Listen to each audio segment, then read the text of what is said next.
सागु gunner खातूरी सागु gunner खातूरी कॾहिं नथी ॾई पूरी हा सागु गनर खातूरी वाह वाह वाह वाह वाह वाह आवाज जो आवाज थी फटाका महिरबानी बाक़ायदे गुलकार महिरबानी मूंखे लॻे थो त तूं राति प्रोग्राम ते वियो हूंदी न उस्ताद लॉकडाउन लॻी पई आहे ॾिसे थो कोरोना वायरस आहे शादियूं थियनि नथियूं बस वेठा आहियूं अकेले में पार कढींदा ॿियो छा यार वाकई बेरोज़गारी वधी वई आहे ईमान सां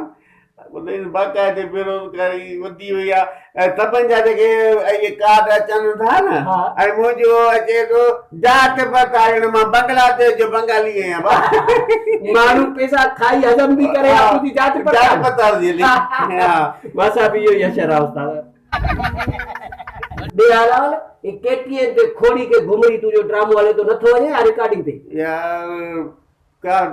सवारी हले ई नथी ॾाढो परेशान लॻो पियो आहियां ॿुधाई न बहरहाल हाणे ॾाढो मां परेशान मां जो का शइ यार ॿुधाई न 5 पुट हुजनि मूंखे ॾाढो मां फ़ाइदे में हुयमि 5 पुट छा करनि यार तोखे न आहे ख़बर काश मुंहिंजो हिकिड़ो पुट डॉक्टर हुजे वाह वाह ॿियो पुट जेको आहे त म्यूनिसिपालिटी जो टीएम हुजे वाह वाह ऐं टियों पुट जेको आहे त बापडा जो ऑफिसर हुजे वाह वाह ऐं चौथो पुट मुंहिंजो वीवीआईपी ट्रैफिक जो जमादार हुजे वाह वाह ऐं पंजो पुट जेको आहे त फ़कीर हुजे पिनी मूंखे खाराया बि मां बुख न मरां वाह वाह वाह वाह इहो उस्ताद फ़ाइदो छा थिया हिन में अड़े चरिया तोखे ख़बर न आहे जेको वावड़ा जो ऑफिसर हुजे न ॿुधे न सॼे शहर में बिजली बंदि करे वरी खोले त हुनखे पैसा मिलंदा ॿुधे न जेको वरी जिते एसियूं हलनि थियूं उते एसियूं हलाए उहो वरी जेको मीटर पहिरां ग़रीबनि ते हणी मूंखे पैसा ॾे मां ॿई खावां जा भया करे तोखे हथ ज़रूरु कराया ऐं जेको डॉक्टर आहे फर्ज़ कर ट्रक आई हिकु ट्रक ॿाहिरि मुल्क में ईंदी आहे त बाबा ग़रीबनि ते इस्तेमालु कयो अधु ट्रक इस्तेमालु करे अधु ट्रक पंहिंजे स्टोर ते रखी आहे त बि मूंखे कमाए खाराया माना मरीज़नि जो हक़ खाया बि तोखे ऐं असां वरी जेको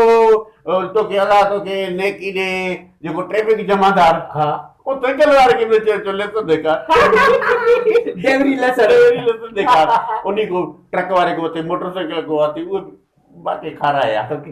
ऐं फ़कीर पिनण वारो उहो बि घटि न करे वटो खणी दाल ते का तो सब्जी का तो बटालू का तो बसर का तो चांवर असुल माला माल हुजा मां बुख न मरां ऐं बाक़ी बतो टीएमओ ऐं टीएमओ